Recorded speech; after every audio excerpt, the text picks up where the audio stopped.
What's going on, guys? Alex here. Welcome back to the podcast. I want to talk to you today about being content, or just being a person that people can trust. Because what is a trustworthy person other than a person that is just content? They don't need to lie. They don't need to deceive. They have become so content with their lot in life, the lot that God has given them, that they are unwilling to manufacture their life in such a way to take from others or to make people think that they are a person that they are not. They are content with what they've been given. Speaking of Lot, no pun intended, there's a person in the Bible named Lot, and he is the nephew of Abraham. And in the story of Abraham, Lot goes with Abraham on this journey that God is taking Abraham on. And one of the parts of the journey in Genesis chapter 12, Abraham goes to this guy, Pharaoh. And before he gets there, he thinks, my wife, Sarah, is so beautiful. Pharaoh's going to want to take my wife. So I'm going to lie and say she's my sister. So he does. Lot watches that. He is influenced by that. And in the next chapter, chapter 13, Lot sees an opportunity to look out for himself. And so that's what he does. You know, Uncle Abraham, he was looking out for himself when he lied about Auntie Sarah. And so I'm going to look out for myself. I'm going to take the better land. And that's what he does. But the problem is that land was next to Sodom.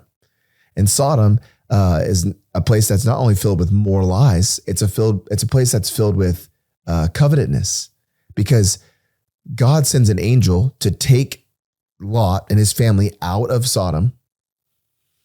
The angel is beautiful. He's a beautiful man. All the angels in the Bible are men.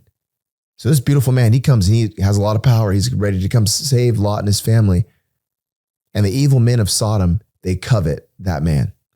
You know, in the Bible, when we talk about coveting, or even in the church, when we talk about coveting, we usually say, hey, don't covet your neighbor's lawnmower, your neighbor's car, your neighbor's house. Don't covet your neighbor's wife.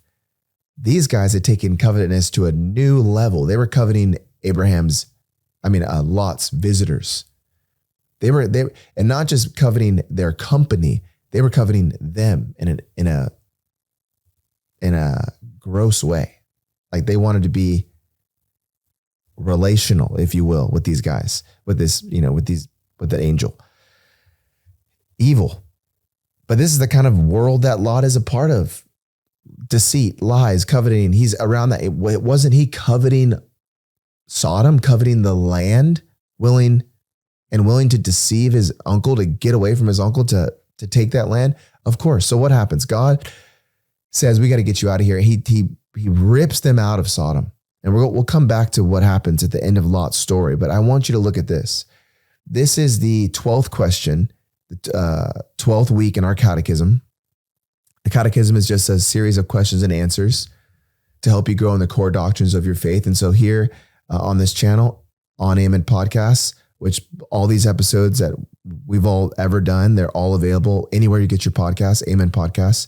Go to amenpodcast.com to look at those.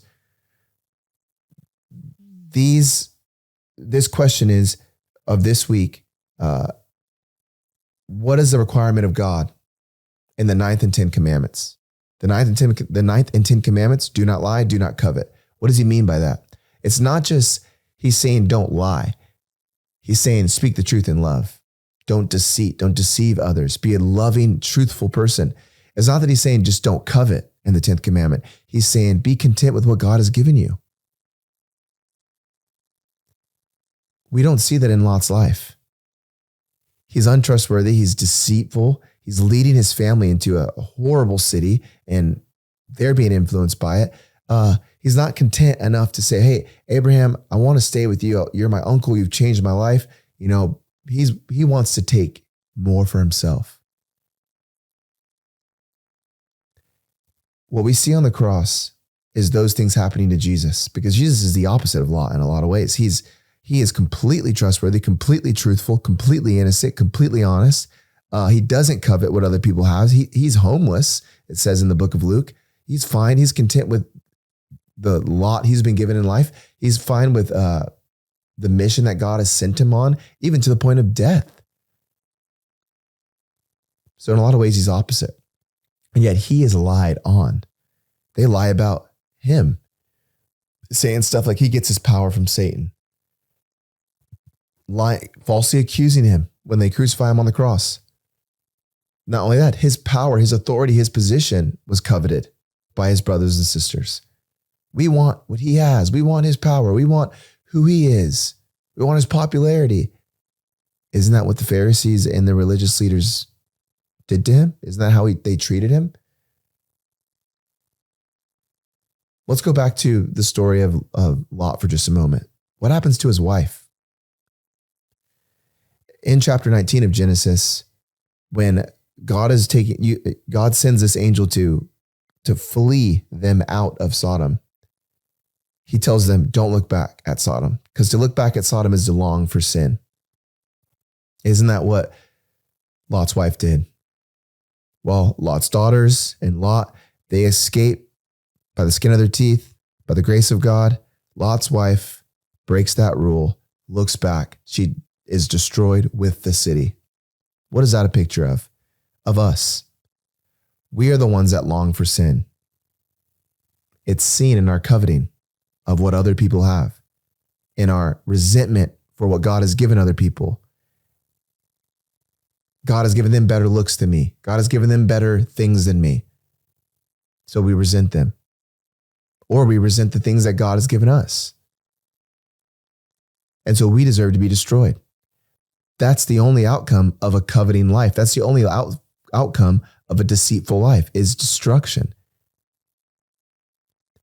And so we're the ones that long for sin. But on the cross, Jesus switches places with his wife.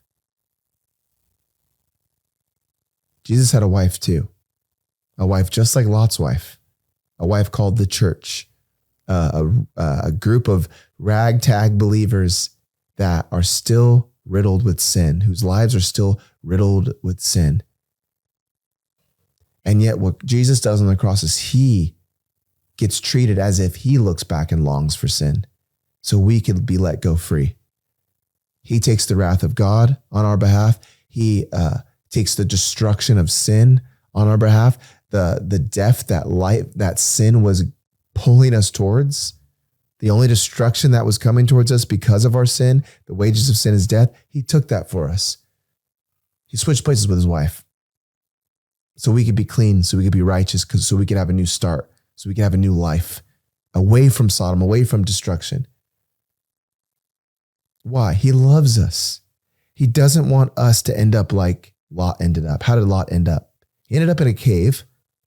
His daughters get him intoxicated and then get pregnant by him, because they think all the men in our life in Sodom, who were homosexual, by the way, anyway, they all died. And so how are we going to have kids? Who's going to protect us when we become old women and we don't have any sons? And so they get their dad drunk and they get pregnant by him. What an evil way to end the story. Lot becomes the patriarch of the Moabites and the Ammonites, pagan people. That's how his story ends. Do you want your story to end that way? If we are untrustworthy, deceitful, coveting people, not uncontent with what God has given us, resenting others, resenting what we have, the only outcome is a story that ends like Lot.